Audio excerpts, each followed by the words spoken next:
I'm switch to French. Si vous voulez poser des questions, vous pouvez les poser en français, nous essaierons de les traduire. Donc, sentez-vous libre, hein, soit de les poser en français, soit en anglais. Ça. Si c'est plus facile, je peux parler fort. C'est pour que les gens m'entendent un peu. C'est pas compréhension. Can you hear me? Okay. So thank you both for this amazing lecture. It was very interesting. I was wondering, you both told about citizenship education. What would you picture like to be as efficient as possible to, well, engage with young people, well, 16 to 17-year-olds, and push them to vote? Because we kind of have in France a citizenship education in schools, but I don't really feel like it has pushed us as young adults to participate in voting and other, well, electoral participation systems. Thank you very much for the question, and it's also I really enjoyed your presentation because what it showed, I think there's something that you said that always comes through to me from qualitative work that we do, especially in schools, and that is that term politics is so differently understood by young people. So that's why it's so great that you showed, I really like how you showed this range of ways how we can measure engagement.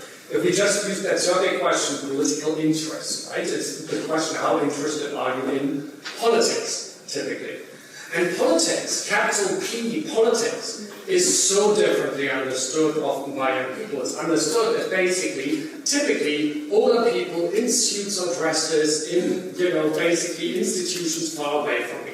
Whereas they might be super engaged in citizens' initiative. Even, I found it sometimes amazing, even young people involved in youth political party organizations found that politics was really far away from them. So why am I saying this in response to your question? Not just because academics always take a detour, but also because this is one of the reasons why good citizenship education engages with it, not just in telling young people, this is how the parliament works. Now, I had citizenship education in Germany, and in Germany, at age 15, I had to memorize the co-decision procedures of the European Union. Now, fun if you're a geek. Otherwise, maybe not the thing that motivates you to go. Now, there's nothing wrong with teaching those things, but you're absolutely right. Learning the co-decision procedure is not going to get you engaged, right?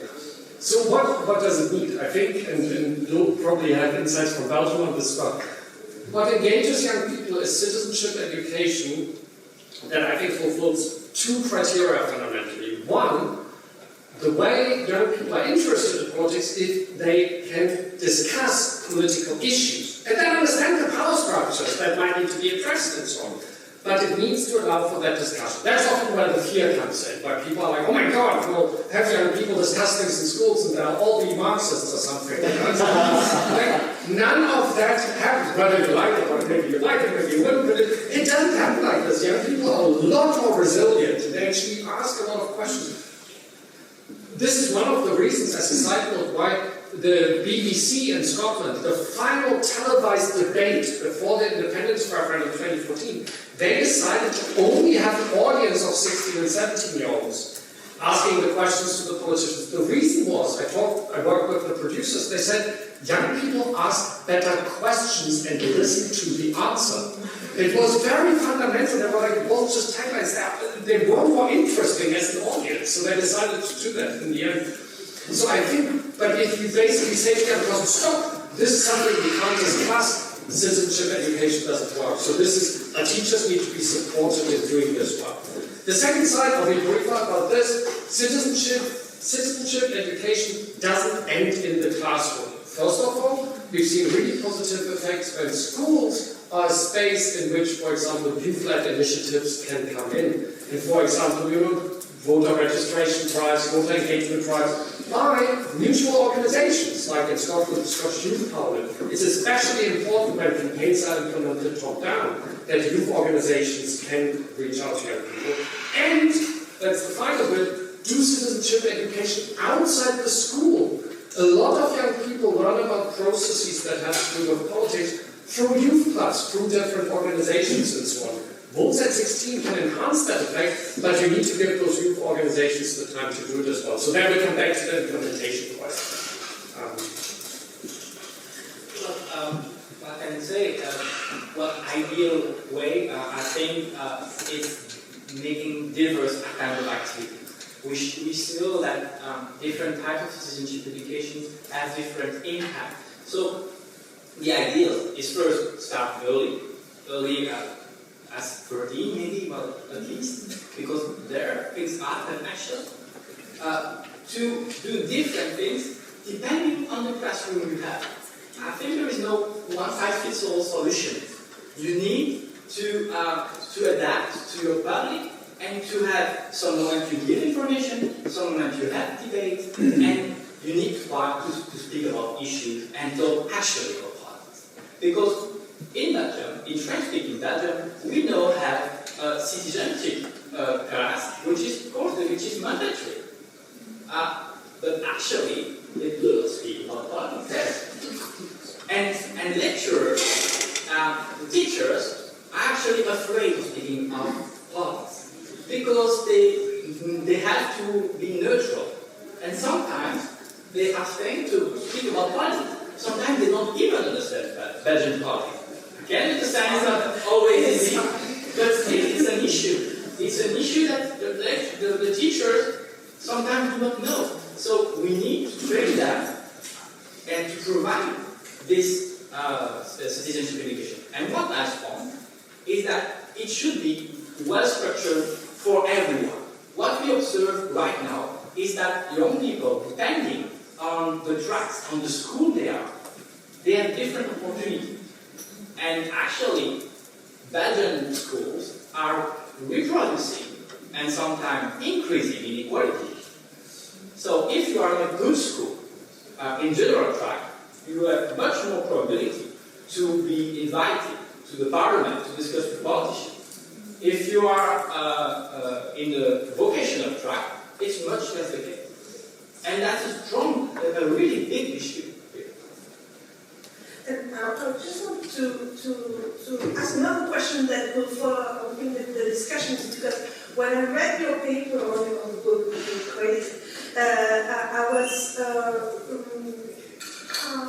you often mention the unique experience of the referendum in Scotland, saying that and I think that's maybe part of the question here is, I was wondering if a referendum is the best way to begin the lowering age, just because it's a question, it's not something about do you vote for someone, and it's maybe complicated to choose between different political parties, but in such important question, because independence is something that I would say it's not something that we can. It's not a question that we have to answer many times in our lives, I guess. And so I was wondering if maybe referendum was the best starting point, and if maybe the issue there that it was lowering the voting age in Belgium settled in this particular, I would say, election, was it maybe another part of the complicating issue here? It's a really, really good question, because I think the initial success of the Scottish, of the lowering of the voting age in Scotland isn't because it was a referendum, but it was that we had 2 years of an in-depth campaigning process. So the Scottish independence referendum lasted over 2 years. There was a lot of civic engagement. Now, I live in Scotland, I've lived there since 2009, so forgive me, I don't love referenda, we had Brexit afterwards, and so, it's like, so I'm not a fan per se, but it makes a big difference. If the first referendum with voting age 16 had been the Brexit referendum, I would come to a very different conclusion probably. So what matters more is the quality of the engagement in the time for it. So that's why I said in Wales, it was the worst time. Young people were at home, not in schools, not in their youth clubs, and basically there were 5 months to do it. So it was, so I do think there's this really important thing, a bit like you said in Belgium, it gets introduced, it's really confusing, it changes all the time, there isn't that space. It was the quality of the engagement, especially because a lot happened in schools with inequalities, that's the problem. But a lot of work also happened from those youth organizations that engaged them, that could really rebuild, because in Scotland it was also top-down implemented, but there was then enough time for youth organizations, educators, and so on to come in and build into this. So it's again that quality of deliberation and discussion.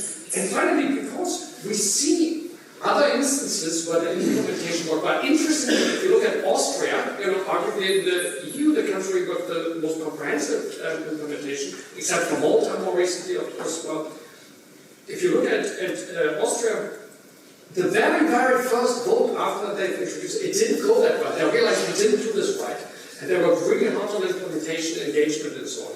It also shows us another thing, though.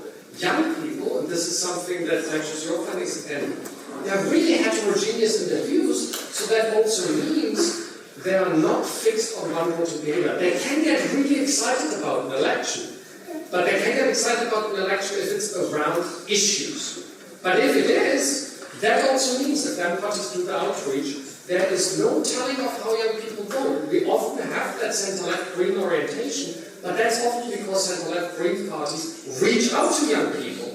Look at Austria, not the last but the previous presidential elections. 16, 17-year-old marginally voted more for the far-right candidate than they voted for Strache, not for Van der Bellen. You look at certain countries where the youth vote is more conservative than other countries. In Argentina, I think that something happened, it's the same thing that happened for the last presidential election. Absolutely. So this idea that young people all vote centre-left parties tends to be true more often, but it is not a given, especially when other parties reach out as well. I don't think that it is one question. I think it says young people are actually responsive, and that is something where I always say to parties that are against lowering the voting age, you have an opportunity to actually talk to them.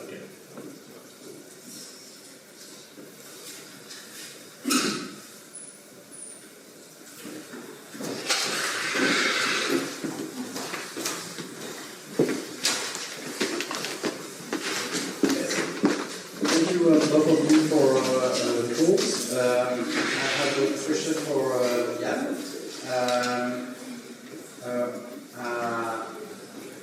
I was wondering if, according to you, it is possible to bring the lowering to the national level in the UK, and if so, what are the obstacles to overcome? Thank you. Yeah, it's a great question. And by the way, the most positive effects, which also plays again into what you present, the best way to lower the voting age is for all elections in the country. Because one thing, colleagues Bernd Leininger and Thorsten Fass in Germany have shown this, it comes through some of this, what you've shown this in Scotland. It's really bad experience as a 16-year-old to be told you can vote in this election, and then the next election comes and they're like, not anymore. And the question, why not? And it's like, so it's still a good thing to do it at lower levels, but ideally you do it across the board for that reason. In the UK, now to talk about the politics of it, it was really interesting. After the lowering of the voting age to 16 in Scotland, Labour, Liberal Democrats, then in opposition in Westminster, started being in favour of it, but obviously the Conservatives were in power. Interestingly, however, given the positive experience and the change of the Scottish Conservative Party, several Scottish Conservative members of the UK Parliament were in favour of votes at 16. You had a government minister, Nicky Morgan, who was the culture minister, for example, for a while, who came out in favour of votes at 16. So we suddenly had a momentum where you had several UK Conservatives in favour. All of them are out of Parliament now. The UK Conservative Party has changed, as you might know. So right now, Labour is in power. I was very careful. A lot of people have been very excited about Labour implementing votes at 16 UK-wide. The problem was, Keir Starmer, before the election, said very clearly, he thinks it's a good idea.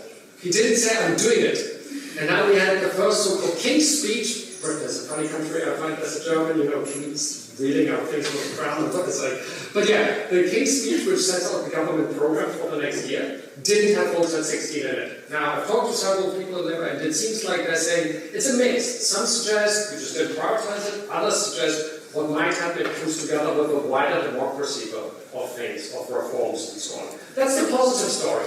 The more cynical story is they're going to put it together with other things that don't cost much money, but they are things otherwise. So we'll see what happens. I don't think it's off the table, but in the UK what's needed now is a lot of pressure. So what we're seeing is a lot of civil society organizations in the UK re-energizing that campaign. I was in Belfast last week, there's a big campaign in Northern Ireland that's starting, but you see several organizations trying to put pressure on. So it's not a done deal in the UK yet, although officially it's Labour Party position to support it. We'll see what happens. So it's a bit of an open one to look at. So I think, yeah, there's quite a bit of pressure to get it higher up on the agenda.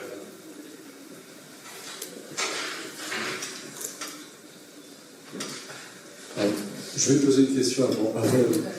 Thank you both for your presentation. I have a question for Robin and a question for Jay.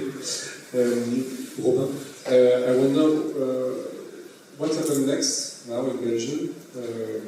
What was the social or political reaction to the experience? Is it on the table to enlarge the language to all election? That's my question. And for Jay, I wonder when the Scotland decided to lower the voting age at 16, did they give other rights to 16 and 17 years old? Are they able to be elected in the Scotland Parliament, for instance? What's next for Belgium? I think status quo. We don't speak anymore about this for sure. We are going to governments, which is already difficult. So maybe at some point in the next agreement of the federal government, they will talk about it. But the parties that are negotiating are not in favor of, who are not pushing for lowering the voting age. I guess that if they find out, they do studies, internal study or something that shows that the young people vote for them, they will. But they are not pushing for it. So I think it won't change for a long time. With regards to Scotland, we have, there was a big change in other voting rights. We've seen additional protections for young people put in terms of their engagement, but the most important one, like in most countries, right, not all rights are transferred at one age. In Scotland, you can be held criminally liable to restricted degree from age, I think it's 12 even. In Northern Ireland, it's 10. So there's a big debate about like age of criminality, right? There are a big push to bring that up, Convention on the Right of the Child and so on, that see that obviously very problematically. But yeah, rights are, passed on at many different ages, some at 14, 16, 18. So it's been a bit of a hard push. The interesting one is the right to stand for election still is a team. There was I think, strong argument to lower to 16 because arguably, it's someone needs to vote for you, right? It's your 16, 17-year-old, if people want a 16, 17-year-old, they get the majority, that's fine. The biggest argument again, so people have taken the foot off the pedal who are in favor of it. The main reason is safeguarding, because on the one hand we brought in all the rights of the child legislation, and there are very simple problems, like what if parliamentary sessions run late into the evening? The 16, 17-year-old actually, isn't allowed to do certain late events after 10 p.m. What about events where alcohol is served and so on, where, it's not a problem in Germany to the same extent because you can legally drink at 16, 17, right? It's like, but in Scotland, as 16, 17-year-olds would not be allowed to be in a place that doesn't have a license and so on. So there are quite a lot of safeguarding issues, which seem to be the strongest argument here. Yeah. I know quite a few people who say, well, we just need the political will, and maybe it would be better if parliamentary debates didn't take place after 10 p.m. anyways, also for people who have children. So there is an ongoing debate. I don't see it happening anytime too soon for obvious reasons, unfortunately. Question from Robin. You advocated at the end of your presentation how the young Belgians react to this new right, but this new duty. They say it was mandatory, but mandatory. What about their representation? It seems to me it's a very top-down reform, but look at also how did the representatives of young people react, their organization and so on. And perhaps also in Scotland, which was we understand there was a great debate and all that time. It's not exactly the same, I think. Well, for young people, I don't have a study to show you if they were for and against. There was a study many years ago which methodology was not so good, but showing that they did not want to vote at 16 themselves. They think that they are not capable of voting because they are not mature enough. That's something we can listen. But what we saw is that civil society really did something. And so there are many organizations, not only often people, some of them people, that did what the state did not do. They went to schools and giving some classes about the election and to try to convince people at first. As it was not mandatory, they had to convince, and I can tell you, it was absolute. They were not convinced at all. So, and that's one thing I would say also is that in the implementation of this measure, you saw that it became mandatory. And normally, Belgians prepare the campaign to advertise for the vote. They cancel it. So, you cannot see anything in the street. On the social networks, and actually I'm a bit younger, older now, so I cannot add the same that the young people, but who did some advertising? The European Union. It's still actually the European Union who bought advertisement on Instagram or some organization, but the Belgian state did not. And I think in terms of implementation, we can thank again this kind of civil organization to do this job. Yep. Hi again. Question before my friends slap me for pushing back the code and perspective of lunch. I was wondering, what are your thoughts about the impact of social media on youth participation? Because there is so much disinformation and fake news going on there. Absolutely, social media is essential. We've done 2 studies in Germany that looked at the change of political information behavior among young people, and social media has become much more important, no doubt. But 2 important caveats that we see. The first caveat, when young people or anyone says, I have access to political information through social media, it doesn't mean it was an influencer. It might be, but it could also be in Germany the most common thing young people who access political information through social media access is the Tagesschau produced content. That's like our public broadcasters, news broadcast. It doesn't get more boring.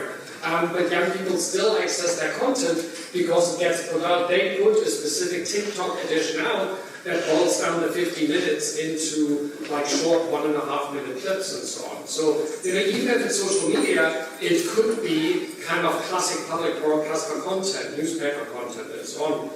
In terms of fake news, false content and so on, we absolutely see a significant influence on young people. In Germany, it's particularly worrying because most of it is from the far-right AfD. I can call them far-right because ruled on this. So it's, they are so successful. If you look at TikTok, the AfD has more views than all other parties in the German Bundestag put together, right? So there is a disproportionate impact. Here, the second caveat, however, from other studies that we've seen on this, older people are worse at identifying fake news. So young people are affected by it, but older people, on average, are even worse at it. Overall, we see disinformation playing a very important role, but it's not one that's unique to young people. So it's a problem that we should not treat as the young person's issues, but as a cross-societal issue.